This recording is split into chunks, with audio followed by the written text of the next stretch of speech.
Hello friends, welcome to learn services. This is Ram Soni. आज हम discuss करेंगे इजराइल पैलेस्टीन कन्फ्लिक्ट, जो कि इस समय चर्चा का विषय बना हुआ है। राइट नाउ इंडिया की जर्नी यहाँ पर क्या रही, और ये डिस्कस करेंगे हम नेहरू से लेकर, मतलब हमारे देश के जो पहले प्राइम मिनिस्टर रहे हैं और एज ऑफ नाउ जो प्रेजेंट प्राइम मिनिस्टर हैं मिस्टर मोदी, उनके बीच का जो टाइम ड्यूरेशन रहा है उसमें हमारा स्टैंड क्या रहा है इजराइल पैलेस्टीन कन्फ्लिक्ट में। इसके बारे में एक कंप्लीट एनालिसिस रहेगी। तो वीडियो थोड़ी लंबा हो जाएगा, लेकिन आपसे गुजारिश है कि वीडियो आप अंत तक देखें और बाद में अपने ओपिनियन भी जरूर शेयर करें। So let's start this one. देखिए, यहां पर देखा जाए तो एक बड़ा इंपॉर्टेंट पॉइंट ये है कि हमारा जो इजराइल के साथ रिलेशन है वो काफ़ी दिनों तक हमने ये प्रकार से कह सकते हैं कि ठंडे बस्ते में रखा हुआ। तो यहाँ पे पहले हमारा जो स्टैंड था वो प्रो पैलेस्टीन था, मतलब पैलेस्टीन को हम सपोर्ट करते थे लगभग 4 डिकेड्स, लगभग कह सकते हैं 40 साल तक हमने पैलेस्टीन को सपोर्ट किया। बाद में हमने कोशिश किया कि अगले 30 साल हमने एक बैलेंस बनाने की कोशिश की इजराइल और पैलेस्टीन के बीच में, मतलब पहले हमने प्रो पैलेस्टीन स्टैंड लिया, बाद में इजराइल और पैलेस्टीन के बीच में हमने एक प्रकार से बैलेंस मेंटेन करने की कोशिश की। और यहाँ पे देख सकते हैं आप नेतन्याहू जी के साथ में हमारे जो मोदी जी हैं काफ़ी फ्रेंडली जेस्चर दे रहे हैं। नाउ इसके बाद हम देखें 1991 का टाइम वो काफ़ी क्रिटिकल टाइम था, क्योंकि यूएसएसआर जो है यहाँ पर हो गया डिवीज़न, और यूएसएसआर जो है ये कई पार्ट में डिवाइड हो गया। हालांकि इसका मेन पार्ट रसिया है, but mostly there are so many parts over here. आप देख सकते हैं कितने पार्ट में डिवाइड हुआ, और इसके बाद में चीज़ें बहुत ज़्यादा चेंज हो गई। यदि हम बात करें 1991 के बाद स्टैंड क्या हुआ, 1992 में देखा जाए तो यहाँ पर हमें एक प्रकार से इजराइल के साथ रिलेशनशिप को नॉर्मलाइज करना पड़ा। तो देखिए, यहाँ पे एक पॉइंट काफ़ी इंपॉर्टेंट है। यदि हम बात करें पैलेस्टीन की, तो पैलेस्टीन का जो लिबरेशन ऑर्गेनाइजेशन इसे बोलते हैं PLO, ये बेसिकली इनको आमतौर पे बेसिकली जो अरेबियन कंट्री है वो सपोर्ट करती थी। लेकिन इन्होंने क्या किया, इन्होंने बेसिकली उस समय प्रकार से सपोर्ट कर दिया इराक को, सद्दाम हुसैन को, और इसके चलते जो अरब वर्ल्ड है वो इनसे थोड़ी सी साइडलाइन कर गया, और इसके चलते फाइनली पैलेस्टीनियन लिबरेशन ऑर्गेनाइजेशन को जो सपोर्ट मिला था अरेबियन कंट्रीज का वो मिलना बंद हो गया। और यही रहा इनके बैकफॉल का एक बड़ा रीजन। ऐसा नहीं है कि पैलेस्टीनियन लिबरेशन ऑर्गेनाइजेशन को बेसिकली अरेबियन कंट्री सपोर्ट नहीं करना चाहते थे, they could have done that, लेकिन चूंकि पैलेस्टीनियन लिबरेशन ऑर्गेनाइजेशन ने उस समय अरब वर्ल्ड की साइड करने के बजाय यहाँ पर इन्होंने इराक और सद्दाम हुसैन की तरफ साइड कर लिया, और इसके चलते जो अरब कंट्रीज हैं वो बेसिकली इनसे बेसिकली जो सपोर्ट देना वो ये प्रकार से बंद कर दिया। तो यूएसआर के सेपरेशन के बाद, स्पेशली 1992 के बाद, रिलेशनशिप हमारी और भी ज़्यादा चेंज होने लगी। नाउ यदि हम बात करें as of now present time में, आप देख सकते हैं ये इजराइल का मैप है, और यहाँ पे आपको दिख रहा है गाजा, और गाजा की बात करें एज ऑफ नाउ इसको कंट्रोल करता है हमास। यदि आप बात करो वेस्ट बैंक की, यहाँ पे जो ऑर्गेनाइजेशन कंट्रोल करता है वो है PLO, इसे बोलते हैं पैलेस्टीनियन लिबरेशन ऑर्गेनाइजेशन। तो ये देखा जाए तो यहाँ पे इधर हमास है, इधर है PLO, लेकिन यहाँ पर देखा है तो यहाँ पर बीच का जो रीजन है ये है Israel. Look at this one, ये काफी इंटरेस्टिंग है। नाउ इस पॉइंट की हम बात करें तो इंडियन एम्बेसी जो कि यहाँ पे आप देख सकते हैं टेल अवीव, देखिए इजराइल की एज ऑफ नाउ हम जो कैपिटल रिकॉग्नाइज करते हैं वो टेल अवीव भी रिकॉग्नाइज करते हैं। एज ऑफ नाउ इजराइल की राजधानी हम जेरूसलम रिकॉग्नाइज नहीं करते, यद्यपि जेरूसलम का जो वेस्टर्न पोर्शन है इजराइल के कंट्रोल में है, ईस्टर्न जेरूसलम जो है थोड़ा बहुत वहां पे पैलेस्टीन कंट्रोल में है, लेकिन मोस्टली जेरूसलम जो है इस समय इजराइल कंट्रोल में है। तो इंडिया ने टेल अवीव में एम्बासी क्रिएट करी जनवरी 1992 में, मतलब पहली बार हमने इजराइल के साथ जो रिलेशंस हैं उसको नॉर्मलाइज करते हुए हमने एक प्रकार से जनवरी 1992 में यहां पर अपना एम्बासी क्रिएट किया। ये काफी इंपॉर्टेंट डेवलपमेंट था। नाउ इसके बाद आप देख सकते हैं कि जो 4 डिकेड तक हमने एक ठंडे बस्ते में डाल रखा था इजराइल के साथ रिलेशन को, उसको फाइनली हमने एक प्रकार से रिकॉग्नाइज किया। This is one of the great point. Now इसके बाद क्या होता है, what is a new development, ये एम्बासी आप देख सकते हैं। लेकिन यहां पे एक और बड़ा इंपॉर्टेंट पॉइंट ये है कि यदि आप बात करें इजराइल का इंडिया में क्या था, देखिए इजराइल की इंडिया की बात करें तो जवाहरलाल नेहरू साहब ने इन्होंने पहली बार इजराइल को जब रिकॉग्नाइज किया, हालांकि बहुत सारे लोग यहां पर इजराइल की पक्ष में नहीं थे, स्पेशली इंडिया में भी, लेकिन यहां पर इन्होंने इनको कॉन्सुलेट खोलने के लिए अलाउ कर दिया। कहां पे, मुंबई में। देखिए आपको समझना है ये एक कॉन्सुलेट और एम्बेसी में बहुत डिफरेंस होता है। एम्बेसी को एक बहुत ही बड़े अधिकार मिलते हैं। एम्बेसी का मतलब है जहां पे एक एम्बेसी होती है वहां समझिए वो टेरिटरी ही उस कंट्री को दे दी जाती है, एक छोटा सा रीजन। और एम्बेसी जो एम्बेसडर्स होते हैं उनको बहुत ही हाईएस्ट लेवल की इम्यूनिटी दी जाती है। मतलब सपोज करिए उनकी उस देश में किसी भी तरह से उनके ऊपर कोई चार्ज नहीं लग सकते, मतलब एम्बेसी बहुत बड़ा रिकग्निशन होता है। लेकिन यहां पर सिर्फ इनका कॉन्सुलेट था, और कॉन्सुलेट का इस्तेमाल किस लिए किया था? केवल और केवल जैसे वीजा इशू करने हैं जो इंडियन ज्यूइश कम्युनिटी है या क्रिश्चियन पिलग्रिम्स है, इनको बेसिकली वीजा इशू करना उसका काम था। तो 1953 में ये कॉन्सुलेट खोलने के लिए लागू कर दिया गया था। उसके बाद देखा तो 1982 में इसको शट डाउन कर दिया गया था। क्यों? बिकॉज यहां पे कुछ कॉन्सल जनरल थे जिन्होंने इंडिया का जो फॉरेन पॉलिसी उसको क्रिटिसाइज कर दिया था न्यूज़पेपर इंटरव्यू में, उसके बाद बंद कर दिया। हालांकि उसको बाद में वापस रीओपन कर दिया था 6 साल बाद। Now look at this point, यहां पे आप देख सकते हैं 1946 में, ये आप देख सकते हैं 1946 से लेके एज ऑफ नाउ तक का सफर इजराइल और पैलेस्टीन का। ये आप देख सकते हैं यहां पर जो ग्रीन कलर है ये पैलेस्टीनियन ओन्ड लैंड था 1946 में। यूएन प्लान 1946 में डिवाइस किया गया। यहां पे एज ऑफ नाउ देख सकते हैं कि इजराइल की जो टेरिटरी है बढ़ गई और पैलेस्टीन की टेरिटरी कम हो गई। यहां पे गाजा स्ट्रिप ये और पतली होने लग गई और ये जो वेस्ट बैंक है ये और पतला होने लग गया। नाउ 1949 से लेकर 1967 तक टाइम में यहां पे एक मैसिव चेंज देखने को मिला। ये जो वेस्ट बैंक है ये और छोटा हो गया और गाजा स्ट्रिप और पतली होगी। नाउ की बात करते हैं तो ये गाजा स्ट्रिप जो है इसके इवनली इस साइड भी इजराइल कंट्रोल होने लग गया। ये काफी यूनिक डेवलपमेंट था और ये तो रहा आपका West Bank. Now look at this point, इस पॉइंट पे हम बात करें 1948 में इंडिया एक इकलौता एक नॉन अरब कंट्री थी। जिस देखिए 13 कंट्री ऐसी थी जो नॉन अरब कंट्री थी जिन्होंने बेसिकली यूएन का पार्टीशन प्लान जो डिसाइड किया था। देखिए यहां पे देख सकते हैं आप यूएन प्लान 1947 में उन्होंने डिवाइस किया था कि इतनी टेरिटरी जो है इजराइल को दे दी जाए, इतना पैलेस्टीन को दे दिया जाए। तो यहां पे अरब कंट्री ने रूस को रिजेक्ट कर दिया था यूएन प्लान को। अरब कंट्री कहना यह था कि पूरा पैलेस्टीन का है तो पैलेस्टीन का ही रहना चाहिए। लेकिन 1948 में 1948 में यहां पर बहुत सारी दुनिया भर कंट्री उन्होंने एक्सेप्ट कर लिया। लेकिन यहां पर इंडिया और 13 कंट्री, और इंडिया उन 13 कंट्री में थी अरब कंट्री को छोड़कर, क्योंकि अरब कंट्री तो ऑलरेडी पैलेस्टीन की राइट की बात कर रहे थे, लेकिन इंडिया ने भी वहां पे पैलेस्टीन के अधिकारों की बात की। और यहां पे इंडिया भी उन 13 कंट्री में था जिन्होंने ये यूएन प्लान को रिजेक्ट किया था। उनका कहना यह था कि ये सही नहीं है। देखिए आप लोग कहना ये हो सकता है कि आखिर इंडिया ने ऐसा क्यों किया। देखिए एक्चुअली बहुत बड़ा इशू था, आपको पता होना चाहिए एज ऑफ नाउ हमारे देश में पीओके की बात करें, पाकिस्तान ऑक्युपाइड कश्मीर, या हम सीओके की बात करें, चाइना ऑक्युपाइड कश्मीर, इन दोनों रीजन की बात करें ये एज ऑफ नाउ ये पाकिस्तान कंट्रोल में है पीओके। सीओके की बात करें चाइना ऑक्युपाइड कश्मीर जो कि चाइना कंट्रोल में है। हम ये बिल्कुल नहीं चाहते थे कि यदि कोई किसी चीज को कंट्रोल कर रहा है मतलब वो टेरिटरी उसको दी जाए। बिकॉज यदि हम इस चीज को रिकॉग्नाइज करते हैं इसका मतलब ये है हम इस चीज को रिकॉग्नाइज कर लेते हैं कि जो जिसे कंट्रोल में है वो उसको दे दी जाए, और ये चीज हम बिल्कुल एक्सेप्ट नहीं करते। एज ऑफ नाउ पीओके हम अपना पार्ट मानते हैं, सीओके भी हम अपना पार्ट मानते हैं, और हम कहते हैं कि ये हमसे जबरदस्ती लिया गया।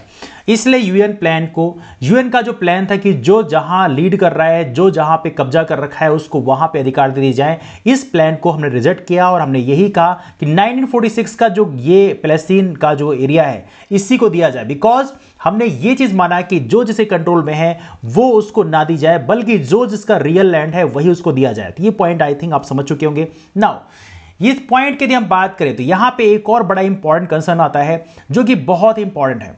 1967 और 1973 में जो वॉर हुआ इसमें इंडिया ने इवनली इजराइल को बहुत ही ज्यादा क्रिटिसाइज किया। This is one of the very important, और इजराइल को हमने एक अग्रेसर के रूप में बोला। और यहां पे इवनली हमने जो पीएलओ है, पीएलओ का मतलब यह है कि जो पैलेस्टीन लिबरेशन ऑर्गेनाइजेशन है इसके जो मेन लीडर थे जिनका नाम है यासिर अराफात, इनको हमने रिकॉग्नाइज भी किया एक रिप्रेजेंटेटिव ग्रुप में पैलेस्टीनियन लोगों का। तो मतलब इनको एक प्रकार से हमने यासिर अराफात जो कि पैलेस्टीनियन लिबरेशन ऑर्गेनाइजेशन के मेन लीडर थे, इनको हम एक सोल रिप्रेजेंटेटिव के रूप में इनको हमने रिकॉग्नाइज भी किया। तो ये रहा 1967 और 1973 के वार के बाद में। ये हैं यासिर अराफात।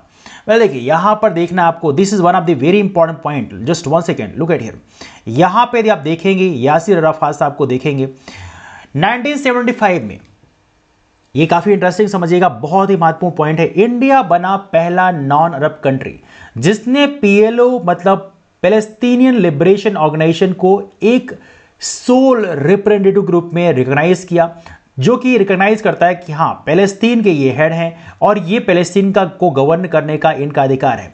इवनली इनको हमने दिल्ली में इनवाइट भी किया और इनके साथ में एक डिप्लोमेटिक स्टेटस 5 साल बाद हमने स्टार्ट कर दिया। 1988 की बात करें तो यहाँ पे पीएलओ लीडर जब डिक्लेयर किए गए कि हाँ ये पैलेस्तीन को एक इंडिपेंडेंट स्टेट के रूप में रिकॉग्नाइज करते हैं, तो उस समय उसकी जो कैपिटल ईस्ट जेरूसलम इनको बनाएगी उसको भी हमने रिकॉग्नाइज किया कि यस ईस्ट जेरूसलम जो है वो पैलेस्तीन की कैपिटल होनी चाहिए। और कमाल की बात यह है कि यासिर अराफात जहां जहां इंडिया में आए उनको as a head of state के रूप में ही जस्टर दिया गया।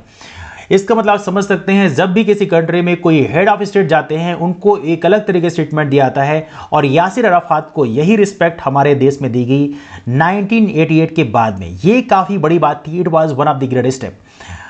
इजराइल की यदि हम बात करें कि इजराइल के साथ हमारे रिलेशन क्या है, इजराइल के साथ हम रिलेशन की बात करें 4 साल बाद नरसिम्हा राव की जब गवर्नमेंट आई इन्होंने डिप्लोमेटिक रिलेशन स्टेब्लिश किए टेल अवीव के साथ। टेल अवीव का मतलब है इजराइल की राजधानी, जो एज ऑफ नाउ हम रिकॉग्नाइज करते हैं। आपको पता होना चाहिए इजराइल की राजधानी जेरूसलम को अभी भी हम रिकॉग्नाइज नहीं करते, अभी भी इजराइल की राजधानी हम टेल अवीव को ही रिकॉग्नाइज करते हैं। और इसके साथ में इन्होंने अपना रिप्रेजेंटेटिव ऑफिस भी गाजा में खोला। हालांकि बाद में इसको रामल्ला में शिफ्ट कर दिया गया क्योंकि गाजा बेसिकली यहाँ पर बेसिकली जो अलग ग्रुप है वो कंट्रोल कर रहा था। दैट्स वाई हम बेसिकली पैलेस्टीनियन का मेन जो लीडर मानते थे वो पीएलओ को मानते थे, मतलब पैलेस्टीनियन लिबरेशन ऑर्गेनाइजेशन को। ऑलराइट, हम हमास को रिकॉग्नाइज नहीं करते, वी डोंट रिकॉग्नाइज हमास, हम रिकॉग्नाइज करते हैं पीएलओ को, मतलब पैलेस्टीनियन लिबरेशन ऑर्गेनाइजेशन को। तो ये काफी इंपॉर्टेंट पॉइंट है, इसे आप याद रखें। नाउ पैलेस्टीन मूवमेंट की बात करें तो यहाँ पे चूंकि स्प्लिट हो गया था, चूंकि आपको पता है पैलेस्टीन मूवमेंट हमास और पीएलओ के बीच में स्प्लिट हो गया, तो हमने पीएलओ को रिकॉग्नाइज किया। वेल देखिए यहाँ पे एक पॉइंट यहाँ पर ये है कि यहाँ पर हमने हमेशा 2 स्टेट सोल्यूशन को रिकॉग्नाइज किया। मतलब ये नहीं माना कि कोई एक कंट्री का उसके होना चाहिए, मतलब पैलेस्टीन होना चाहिए या सिर्फ इजराइल होना चाहिए। हमने ये माना कि पैलेस्टीन और इजराइल ये दोनों कंट्री साथ में स्टे करना चाहिए और दोनों अपनी अपनी एरिया में टेरिटरी में इन्हें रूल करना चाहिए, इन्हें एक दूसरे की टेरिटरी में इंटरफेयर किसी तरह से नहीं करना चाहिए। ये सिस्टम ने माना। Avonlea United Nations general assembly की यदि हम बात करें तो यहां पर भी इंडिया ने अक्टूबर 2003 के रेजोल्यूशन की यदि हम बात करें तो यहां पे इजराइल ने जो वॉल सेपरेशन वॉल कंस्ट्रक्ट की थी ईस्ट जेरूसलम और वेस्ट जेरूसलम के बीच में, उसको भी इंडिया ने यहां पर क्रिटिसाइज किया, उसके अगेंस्ट से वोट किया। इवनली पैलेस्तीन को सपोर्ट हमने इस हद तक किया कि यहां पर पैलेस्तीन को एक फुल मेंबर कहाँ का यूनेस्को को बनाने के लिए हमने वोट किया 2011 में। और 1 साल बाद हमने इवनली स्पॉन्सर भी उन्हें किया कि हाँ यूनाइटेड नेशंस की जनरल असेंबली है वहां पे पैलेस्तीन को एज ए ऑब्जर्वर स्टेट के रूप में इन्हें एक प्रकार से नॉन मेंबर के रूप में, नॉन मेंबर रहेंगे लेकिन ऑब्जर्वर स्टेटस इनको मिलना चाहिए। और ये भी एक बड़ा इंपॉर्टेंट डेवलपमेंट था, यहां भी इंडिया ने उसको स्पॉन्सर किया। एक प्रकार से कह सकते हैं हमने पैलेस्टीन को यूनाइटेड नेशंस जनरल असेंबली में भी भरपूर सपोर्ट किया। नाउ इसके बाद देखा जाए तो यहां पे इंडिया ने, और ये मैं बात कर रहा हूं सन 2003 के बाद की बात कर रहा हूं, 2003 फिर 2011, तो ये हर जगह हमने एक प्रकार से पैलेस्टीन को सपोर्ट किया। और कमाल की बात है सन 2015 में, 2015 मतलब जो प्रेजेंट गवर्नमेंट है, मतलब मोदी जी उससे प्राइम मिनिस्टर हुआ करते थे, उन्होंने इवनली इंडिया ने सपोर्ट किया पैलेस्टीन को कि हाँ यूनाइटेड नेशंस के जो प्रेमिसेस हैं यहां पर पैलेस्टीन का भी फ्लैग यहां पर फहराया जाना चाहिए सितंबर 2015 में। तो ये प्रकार से कह सकते हैं अपने पैलेस्टीन को हमने खूब सपोर्ट किया, भरपूर सपोर्ट किया। नाउ यदि हम बात करें इजराइल के साथ में तो 2014 के बाद में इजराइल के साथ जो हमारा रिलेशन है वो एक प्रकार से चेंज होने लग गया। और थोड़ा बहुत चेंज नहीं हुआ, एक बहुत ही बड़ा चेंज देखने मिला। देखिए आप कह सकते हैं लगभग 2.5 डिकेड, लगभग 25 साल, 1992 से लेकर 25 साल इजराइल के साथ जो रिलेशन था हमारा वो एक प्रकार से हमने ठंडे बस्ते में रखा। कुछ पर्टिकुलर एरिया जैसे साइंस है, टेक्नोलॉजी है, एग्रीकल्चर है, इन एरिया में हम बेसिकली उनके साथ में एक रिलेशनशिप रखते थे, लेकिन हमने उस रिलेशनशिप को फुली एक्नॉलेज नहीं किया। लेकिन 2014 के बाद अलग हो गई। हालांकि ऐसा नहीं कि 2014 के बाद बात अलग हुई, एनडीए गवर्नमेंट में भी यदि आप बात करें, एनडीए गवर्नमेंट में जब अटल जी प्रधानमंत्री हुआ करते थे तो उस समय भी बेसिकली यहां पर इजराइल के साथ रिलेशनशिप को हमने बेहतर करने की कोशिश की, क्योंकि इजराइल का जो मॉडल था वो थोड़ा सा हमारा हिंदुत्व का मॉडल जो है उसे मैच करता है। क्योंकि यहां भी हम ये बात करते हैं स्टेट जो है स्ट्रांग होना चाहिए, और यहां पे जो टेररिस्ट एक्टिविटीज है, देखिए इंडिया ने टेररिस्ट एक्टिविटीज को बहुत सफर किया है, इसके चलते यहां पे जो इनका वो था एक प्रकार से कह सकते हैं जो प्लान था उसमें यही था कि जो टेररिस्ट ऑर्गेनाइजेशन है उसको उसके साथ सख्ती से फॉलो किया जाए। तो इसके चलते यहां पर एनडीए गवर्नमेंट ने इजराइल के साथ जो रिलेशंस हैं उसको मजबूत करने की कोशिश की और इसके चलते हमारे देश के जो मिनिस्टर हैं, स्पेशली एल के आडवाणी साहब की बात करें, सन 2000 में ये पहले मिनिस्टर बने जिन्होंने इजरायल को विजिट किया।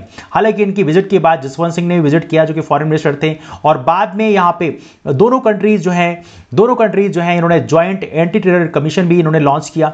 2003 की बात करें तो यहाँ के जो इजरायल के प्राइम मिनिस्टर थे जिनका नाम है एरियल शेरोन, इन्होंने बेसिकली इंडिया को विजिट किया। तो ये भी एक बड़ा इंपॉर्टेंट डेवलपमेंट था इजरायल के साथ में। मतलब आप कह सकते हैं कि एनडीए के रिजीम में हमने इजराइल के साथ जो रिलेशन है उसको ज्यादा मजबूत किए, and that was quite important development during 2000 as well.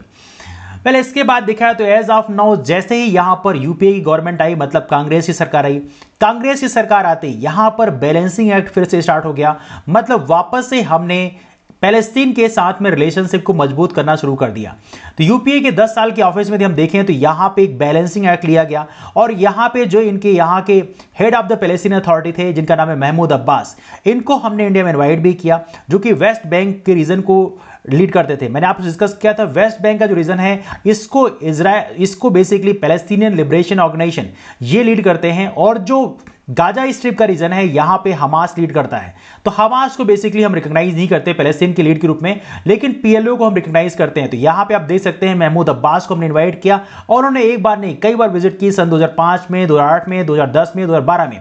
इस तरह से आप कह सकते हैं यूपीए ने 10 साल के ऑफिस में एक प्रकार से बैलेंसिंग एक्ट के रूप में काम किया, मतलब इजरायल और पैलेस्तीन दोनों के साथ बैलेंस बनाने की कोशिश की।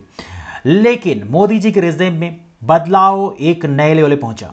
एनडीए 2 की यदि हम बात करें तो यहां पे गवर्नमेंट ने अंडर पीएम मोदी इन्होंने एक नया रिलेशनशिप डेवलप करना शुरू किया, किसके साथ? इजरायल के साथ में। हालांकि ऐसा नहीं है कि इजरायल ने जो भी किया उसको हमने आंख बंद करके बोल दिया हो कि हाँ सही है, ऐसा नहीं है।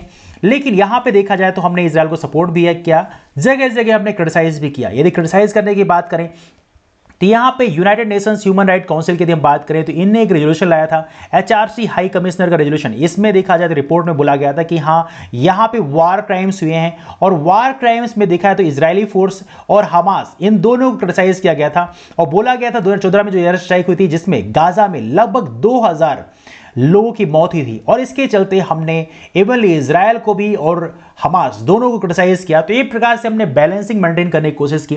इसके बाद देखा यदि हम इस प्रेजेंट मैप में देखें, यदि आपको यह समझना है कि इजरायल में स्पेशली यदि हम जेरूसलम की बात करें तो जेरूसलम को कौन कंट्रोल करता है, यदि आप इसको देखें तो यहां पे आपको समझना है कि जेरूसलम का एक बड़ा रीजन जो वेस्ट जेरूसलम है इसको as of now Israel control करता है। यदि आप ईस्ट जेरूसलम की बात करें इसको पैलेस्टीन के कंट्रोल में ऐसा था, लेकिन एक्चुअली प्रॉब्लम क्या हुई, जो पीएलओ चीफ है जिनका नाम है महमूद अब्बास, 2017 में जब जो पैलेस्टीनियन लिबरेशन ऑर्गेनाइजेशन के जो चीफ है जिनका नाम है मोहम्मद अब्बास, ये जब इंडिया में विजिट किया इन्होंने, है ना, उस समय देखा तो उस समय भी हमने इस चीज को इंश्योर किया कि हाँ 2 स्टेट सोल्यूशन ही सोल्यूशन है।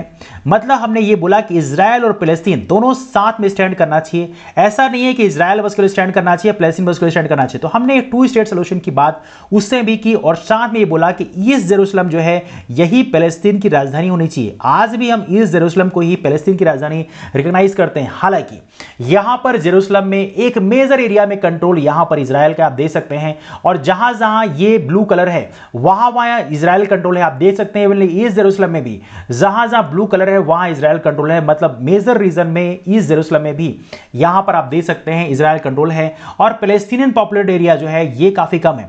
लुक एट दिस वन, यदि आप अगले मैप में देखेंगे तो यहां पे आपको ज्यादा सही दिखेगा, 2020 का नया मैप है। ईस्ट जेरूसलम की बात करें और यहां पे वेस्ट जेरूसलम, इसके बीच में है ओल्ड सिटी। यदि आप लोकेशन देखें तो कहां पे किसकी आबादी है, तो वेस्ट जेरूसलम में तो मेजर पॉपुलेशन इजरायलीज का है, लगभग 3,49,000 पॉपुलेशन है, मतलब 3.5 लाख के आसपास आबादी इजरायलीज की है। पैलेस्टीनियन का पॉपुलेशन बिल्कुल नेग्लिजिबल है, महज 4,500 है। यदि आप ईस्ट जेरूसलम की बात करें यहां पे भी इजरायलीज का प्रेजेंस काफी ज्यादा है, 2,20,000 के आसपास प्रेजेंस है। पैलेस्टीनियन की बात करें यहां पे 3,45,000 प्रेजेंस है। तो ये प्रकार से यहां भी बड़ी प्रॉब्लम है। नाउ ये हम बात कर रहे हैं जेरूसलम की, आपको पता होना चाहिए ये जो जेरूसलम है ये वेस्ट बैंक में आता है। लुक एट दिस वन, ये आपका वेस्ट बैंक है, और यहां पे आपका जेरूसलम का region, look at this one, ये आपको दिख रहा है ना, ये रीजन को हमने एक्सपांड किया है। ये है बेसिकली ईस्ट जेरूसलम और वेस्ट जेरूसलम, इस पोर्शन को हमने यहां पे एक्सपांड करके आपको दिखाया है। नाउ यदि हम बात करें इसको एक अलग रीजन में, तो लुक एट दिस वन, 1993 और 1995 अकॉर्ड की बात करें, ओस्लो अकॉर्ड की बात करें, तो यहां पे आपको 3 प्रकार की एरिया देखने मिलेगी, area A, area B, area C. अब देखिए ये पूरा का पूरा जो ये रीजन है वेस्ट बैंक, इसको हमने 3 पार्ट में डिवाइड किया है। तो ये दिखाने की कोशिश की है कहां पे कौन लीड करता है। यदि आप एरिया ए की बात करें, मतलब ये वेस्ट बैंक की बात करें, देखिए वेस्ट बैंक नाम का है कि पैलेस्टीन कंट्रोल में, लेकिन बेसिकली यहां पर मेजर कंट्रोल इजराइल का ही है। अब समझिएगा, यहां पे एरिया ए की बात करें, यहां पे जहां जहां पैलेस्टीन कंट्रोल है वो इसमें दिखाने की कोशिश की गई है, और यहां बताया गया वेस्ट बैंक में पैलेस्टीन कंट्रोल केवल 18% एरिया में है। यदि आप बात करें यहां पे ज्वाइंट कंट्रोल की बात करें इजराइल और पैलेस्टीन का, यहां पे तकरीबन 22% जो एरिया है, आप देख सकते हैं यहां पर इस एरिया को छोड़कर यहां पे जो बाकी एरिया दिखाई गई है, तो यहां पे आप देख सकते हैं जहां पे ग्रीन ग्रीन कलर दिखा हुआ है, यहां पे 22% एरिया में इजराइल और पैलेस्टीन प्रकार ज्वाइंट कंट्रोल करते हैं। लेकिन एरिया सी जो मेजर है 60% एरिया, जहां पे ब्लू कलर आपको दिख रहा होगा, यहां पे मेनली इजराइल कंट्रोल करता है। मतलब आप कह सकते हैं कि जो वेस्ट बैंक है यहां भी मोस्टली 60% एरिया जो है as of now Israel control करता है, और कुछ एरिया ऐसे हैं जहां पे इजराइल और पैलेस्टीन ज्वाइंट तरीके से कंट्रोल करते हैं। ये काफी इंपॉर्टेंट मैप है। लेकिन बाद में देखा है तो हमने जो इजराइल के साथ में रिलेशन को एक नेक्स्ट लेवल पे पहुंचा दिया। स्पेशली यदि प्रणब मुखर्जी साहब की बात करें, इन्होंने सन 2015 में इजराइल को विजिट किया। हालांकि देखा तो इजराइल विजिट करने के पहले ये बेसिकली जो पैलेस्टीन का रीजन है रामल्ला, यहां भी गए, और उसके बाद में देखा जाए तो यहां के बाद फिर इजराइल में गए। हालांकि इंडिया का जो पोजीशन है उसमें यह था कि दोनों के साथ ज्वाइंट रिलेशन बनाया जाए, लेकिन उस रिलेशन को हमने पैलेस्टीन और इजराइल को साथ साथ लेने का जो सिस्टम है उसको हमने बाद में अलग कर दिया। और वो किसके टाइम में अलग किया? स्पेशली पीएम मोदी के टाइम में। यहां पे हमने कहा कि नहीं, इजराइल और पैलेस्टीन के साथ में हम ज्वाइंट रिलेशन नहीं, अलग अलग बनाएंगे। मतलब ऐसा नहीं कि हम इजराइल विजिट करने जा रहे हैं तो पैलेस्टीन जाएंगे फिर उसके बाद इजराइल जाएंगे, ऐसा नहीं।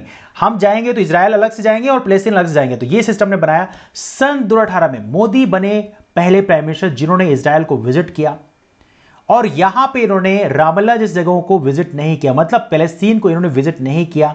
अब यहां पे एक सिस्टम आता है डीहाइफनेशन, डीहाइफनेटेड विजिट। अब इसमें क्या होता है, डीहाइफनेशन क्या होता है, देखिए समझिएगा। इसका मतलब होता है कि जब दो कंट्री के साथ में हमारा रिलेशन काफी टफ चल रहे हो, उस कंडीशन में हम एक प्रकार से कोशिश करते हैं कि दोनों कंट्री के साथ हम सेपरेट तरीके से डील करते हैं। हालांकि वहां पे बैलेंस बनाना बहुत मुश्किल होता है, लेकिन still we are doing that thing, because obvious बात आपको पता होना चाहिए, हमें अपनी बाकी कंट्रीज के साथ स्पेशली यदि हम इजराइल की तरफ झुकाव ज्यादा करते हैं तो हमारे सामने प्रॉब्लम यह है कि जो पैलेस्टीन को सपोर्ट करने वाली कंट्री है, जब अपना सऊदी अरेबिया है, यूएई है, इनके साथ हमारा रिलेशन खराब हो जाएगा। तो right now we have to make the balance between these two. पहले इसके बाद देखा है तो एज ऑफ नाउ आप देख सकते हैं यहां पे जेरूसलम की यदि हम बात करें, देखिए जेरूसलम में देखा जाए तो ये काफी इंटरेस्टिंग रहा। हमने समय समय पर पैलेस्टीन को सपोर्ट किया, कभी हमने इजराइल को सपोर्ट किया, कभी पैलेस्टीन को सपोर्ट किया। लेकिन यदि हम देखें यहां पर जेरूसलम की, देखिए यहां पर देखा जाए तो हमने अपना जो स्टैंड है उसको टाइम टाइम पे शिफ्ट किया और कोशिश किया कि दोनों में एक बैलेंस बना के रखा जाए।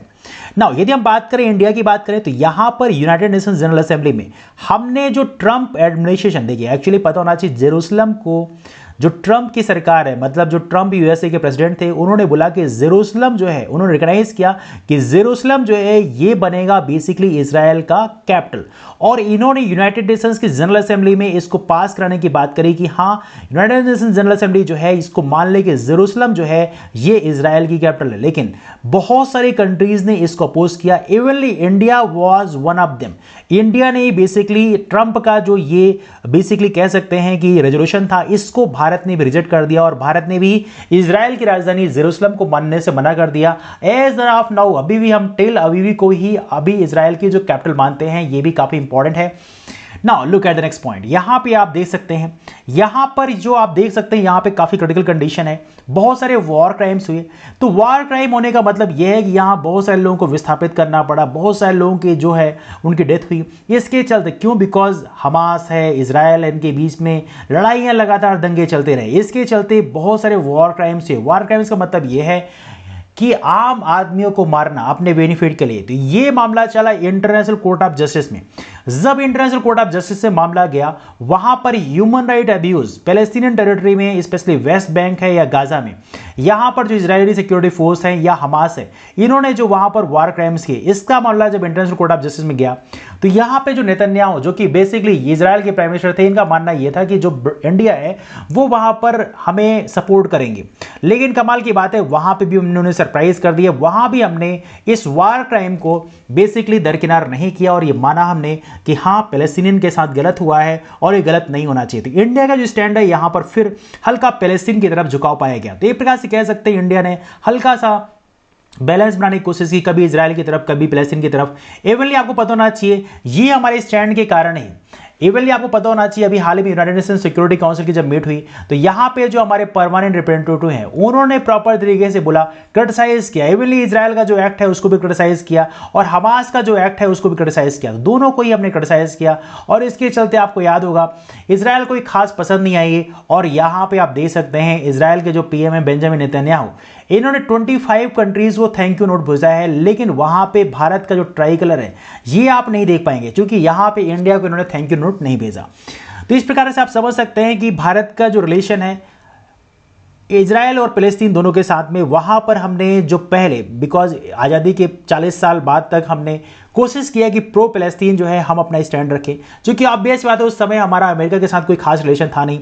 लेकिन 40 साल के बाद हमने थोड़ा थोड़ा इजराइल की तरफ झुकाव करना स्टार्ट कर दिया और फाइनली राइट नाउ हमने इजराइल और फिलिस्तीन दोनों से रिलेशनशिप बनाने की कोशिश की है। लेकिन फिर भी ऐसा नहीं कि हमने इजराइल की तरफ कंप्लीट फुल झुकाव रख लिया हो, अभी भी हम इजराइल और फिलिस्तीन दोनों की तरफ हमने रिलेशन बना के रखी है। मतलब कोशिश करते हैं कि हम एक बैलेंसिंग एक्ट यहां पर इंश्योर कर पाए। एनीवे ये रहा डिस्कशन। आपको क्या लगता है कि यहां पे जो इंडिया का स्टैंड है वो कितना जेन्युइन है? यदि आपको लगता है कि इंडिया का स्टैंड जेन्युइन है तो आप अपनी ओपिनियन नीचे जरूर शेयर करें और आप कमेंट करके बताएं कि आप इसके बारे में क्या सोचते हैं। वीडियो पसंद आया तो लाइक कर दीजिएगा, यार दोस्तों को शेयर कर दीजिएगा और चैनल को सब्सक्राइब नहीं किया देन डू सब्सक्राइब चैनल, चूंकि आने वाले कल में बहुत सारे जो इंटरनेट इशूज हैं उस पर हम कंटेंट लाते रहेंगे। दैट्स ऑल फॉर नाउ, मिलते हैं फिर। Bye bye, take care, have a wonderful day ahead, keep moving forward and thanks so much to all of you. Take care, thanks so much.